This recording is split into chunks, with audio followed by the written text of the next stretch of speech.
హత్యకు ఎక్కడ పురిగొల్పిర్రో అక్కడనే స్టార్ట్ అవుదాం. ఆమె స్వేచ్ఛ ట్యూనిస్కు రాకముందు ఎంత స్వేచ్ఛగా ఉన్నది. ట్యూనిస్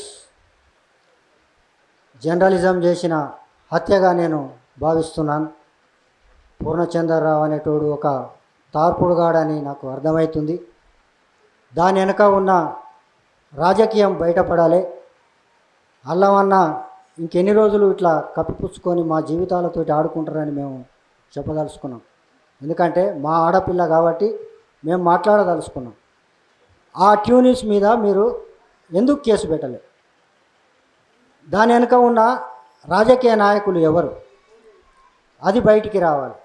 ఈ కాంప్రమైజింగ్ రాజకీయాలు, ఆమె 2 పెళ్ళిళ్ళు చేసుకుంది, 4 పెళ్ళిళ్ళు చేసుకుంటుంది, మీకు ఎందుక? మీరందరూ చేసుకోలేదా? మాడపిల్ల కూడా చేసుకుంది. దాన్ని ప్రతిదీ రాజకీయ బోన్లో పెట్టి మాట్లాడటం, ఆ దొంగలను కాపాడటం ఇది కరెక్ట్ కాదు. ఈ స్వేచ్ఛ మాకు మిగిలిచ్చిన స్వేచ్ఛ ఇంకా బతికే ఉంటుంది. నిజం ఎప్పుడూ బతికే ఉంటుంది.